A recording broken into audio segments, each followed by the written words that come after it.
everybody, Flint from Flint and Steel Survival, bringing you a VR for my friend Luke over at DLC Custom Knives. Great knife maker. I've had his business card up here on the Wall of Fame for a very long time.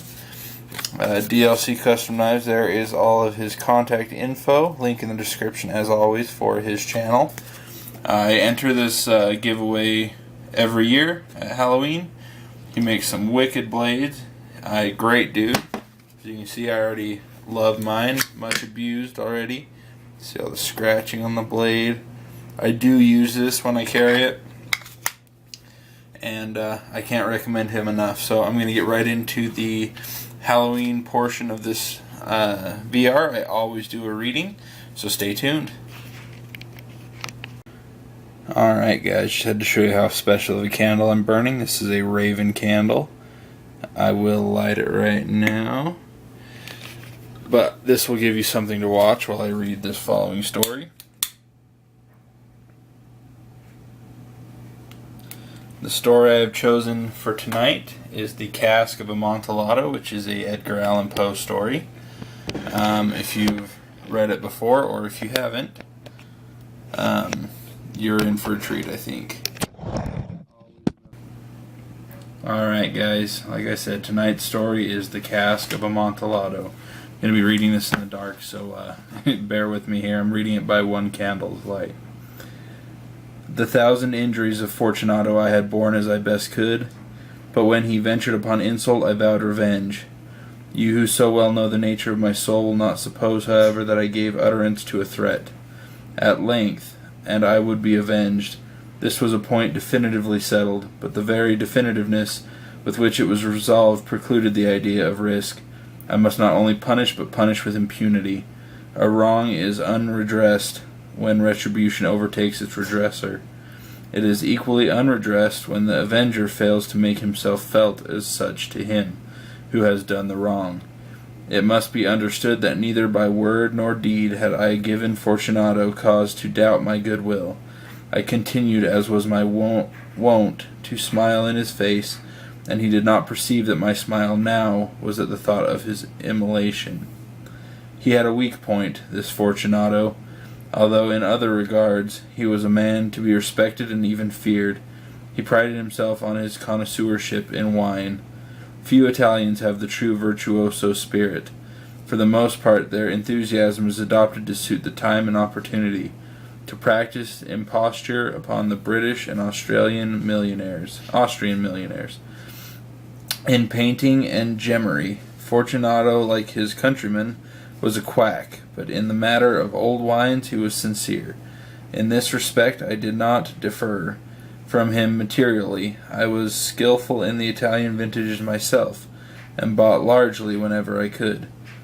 It was about dusk, one evening during the supreme madness of the carnival season, that I encountered my friend. He accosted me with excessive warmth, for he had been drinking much.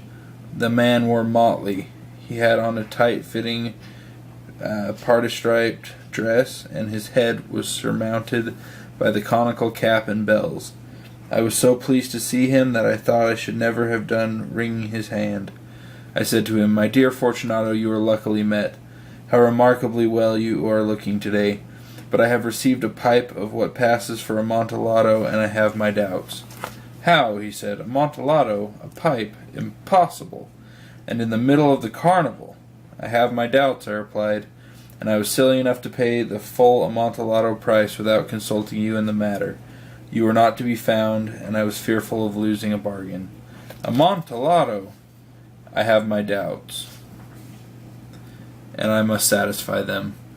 As you are engaged, I am on my way to Lucchesi. If anyone has a critical turn, it is he. He will tell me. Lucchesi cannot tell Amontillado from sherry. And yet some fools will have it that his taste is a match for your own. Come, let us go." "Whither?" "To your vaults." "My friend, no, I will not impose upon your good nature. I perceive you an engagement. Lucchesi, I have no engagement. Come." "My friend, no, it is not the engagement, but the severe cold with which I perceive you are afflicted. The vaults are insufferably damp. They are encrusted with nitre. Let us go. Nevertheless, the cold is merely nothing. Amontillado! you have been imposed upon, and as for Lucchesi, he cannot distinguish sherry from Amontillado." Thus speaking, Fortunato possessed himself on my arm. Putting on a mask of black silk and drawing a roquelaire closely round my person, I suffered him to hurry me to my palazzo. There were no attendants at my home. They had absconded to make merry in honor of the time. I had told them that I should not return until morning, and had given them explicit orders not to stir from the house. These orders were sufficient, I well knew, to ensure their immediate disappearance, one and all, as soon as my back was turned. I took from their sconces 2 flambeaux. Giving one to Fortunato, bowed him through several suites of rooms to the archway that led to the vaults. I passed down a long winding staircase, requesting him to be cautious as he followed. He came at length to the foot of the descent, and stood together on the damp ground of the catacombs of the Montresors. The gait of my friend was unsteady, and the bells upon his cap jingled as he strode. "That pipe," he said. "It is farther on," said I, "but observe the white web-work which gleams from these cavern walls." He turned towards me and looked into my eyes with 2 flimsy orbs that distilled the rheum of intoxication. "Nitre?" he asked at length. "Nitre," I replied. "How long have you had that cough?"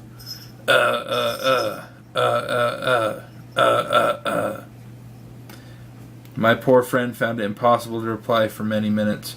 "It is nothing," he said at last. "Come," I said with decision, "we will go back. Your health is precious. You are rich, respected, admired, beloved, and you are happy as once I was. You are a man to be missed. For me it is no matter. We will go back. You will be ill, and I cannot be responsible. Besides, there is Lucchesi." "Enough," he said. "The cough is mere nothing. It will not kill me. I shall not die of a cough." "True, true," I replied. "And indeed I had no intention of alarming you unnecessarily, but you should use all proper caution. A draught of this medic will defend us from the damps." Here I knocked off the neck of the bottle, which I drew from a long row of its fellows that lay upon the mould. "Drink," I said, presenting him the wine. He raised it to his lips with a leer. He paused and nodded to me familiarity while his bells jingled. "A drink," he said, "to the buried that repose around us, and I to your long life." He again took my arm, and we proceeded. "These vaults," he said, "are extensive." "The Montresors," I replied, "were a great and numerous family." "I forget your arms." "A huge human foot, or a field azure. The foot crushes a serpent rampant, whose fangs are embedded in the heel." "And the motto?" "Nemo me impune lecesset." "Good," he said. The wine sparkled in his eyes, and the bells jingled. My own fancy grew warm with the medic. We had passed through the walls of piled bones, with casks and puncheons intermingling into the inmost recess of the catacombs. I paused again, and this time I made bold to seize Fortunato by the arm above the elbow. "The nitre," I said, "see, it increases. It hangs like moss upon the walls. We are below the river's bed. The drops of moisture trickle through the bones. Come, we will go back ere it is too late. Your cough." "It is nothing," he said. "Let us go on. But first, another draught of medic." I broke and reached him a flagon of de Grave. He emptied it at a breath. His eye flashed with a fierce light. He laughed and threw the bottle upwards with a gesticulation I did not understand. I looked at him in surprise. He repeated the movement, a grotesque one. "You do not comprehend?" he said. "Not I," replied. "Then you are not of the Brotherhood." "How?" "Are you not of the Masons?" "Yes, yes," I said. "Yes, yes." "You? Impossible. A Mason?" "A Mason," I replied. "A sign," he said. "It is this," I answered, producing a trowel from beneath the folds of my roquelaire. "You jest," he exclaimed, recoiling a few paces. "But let us proceed to the Amontillado." "Be it so," I said, replacing the tool beneath the cloak, and again offering him my arm. I leaned upon it heavily. We continued our route in search of the Amontillado. We passed through a range of low arches, descended, passed on, and descending again, arrived at a deep crypt, in which the foulness of the air caused our flambeau rather to glow than flame. At the most remote end of the crypt there appeared another less spacious. Its walls had been lined with human remains, piled to the vault overhead, in the fashion of the great catacombs of Paris. 3 sides of this interior crypt were still ornamented in this manner. From the fourth the bones had been thrown down and lay promiscuously upon the earth, forming at one point a mound of some size. Within the wall, thus exposed by the displacing of bones, we perceived a still interior recess, in depth about 4 feet, in width 3, in height 6 or 7. It seemed to have been constructed for no especial use within itself, but formed merely the interval between two of the colossal supports of the roof of the catacombs, and was backed by one of their circumscribing walls of solid granite. It was in vain that Fortunato, uplifting his dull torch, endeavored to pry into the depths of the recess. Its termination the feeble light did not enable us to see. "Proceed," I said, "herein the Amontillado. As for Lucchesi, he is an ignoramus," interrupted my friend, and he stepped unsteadily forward, while I followed immediately at his heels. In an instant he had reached the extremity of the niche. Finding his progress arrested by the rock, stood stupidly bewildered. A moment more and I had fettered him to the granite. At its surface were 2 iron staples distant from each other about 2 feet, horizontally. From one of these depended a short chain, from the other a padlock. Throwing the links around his waist, and it was but the work of a few seconds to secure it. He was too much astounded to resist. Withdrawing the key, I stepped back from the recess. "Pass your hand," I said, "over the wall. You cannot help feeling the nitre. Indeed, it is very damp. Once more let me implore you to return." "No? Then I must positively leave you, but I must first render you all the little attentions in my power." "The Amontillado!"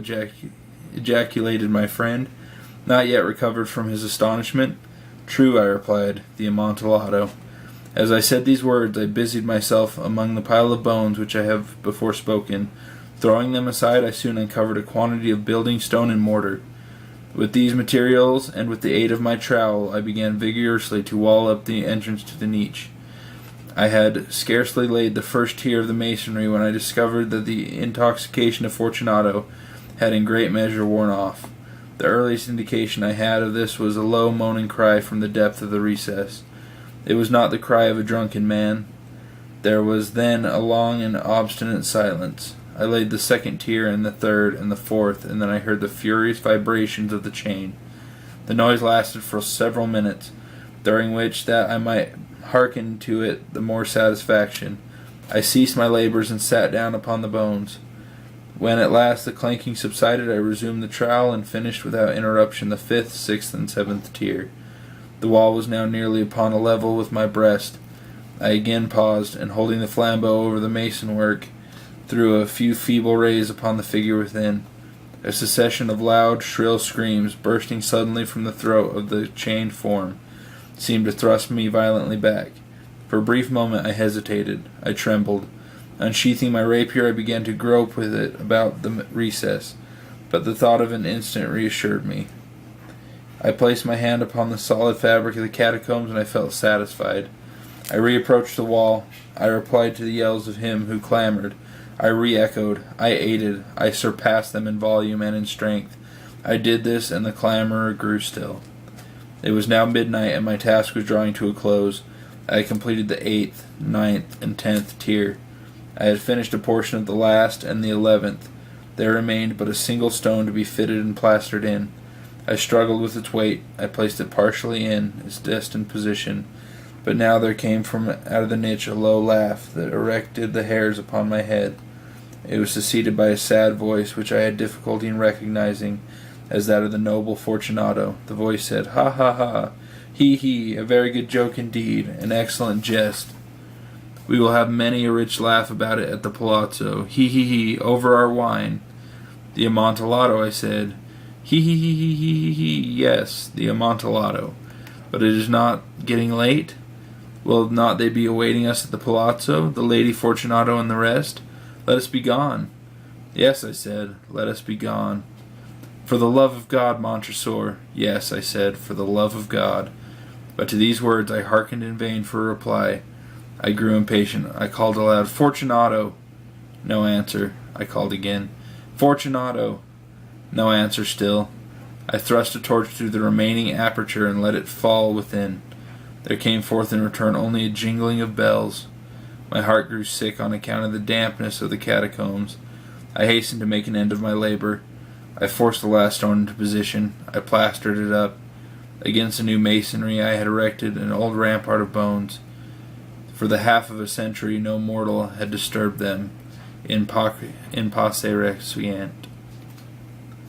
Thanks guys for listening, and hope you guys have a happy Halloween. It's definitely a big holiday for me, and I sure appreciate you coming along, and please go sub DLC Custom Knives.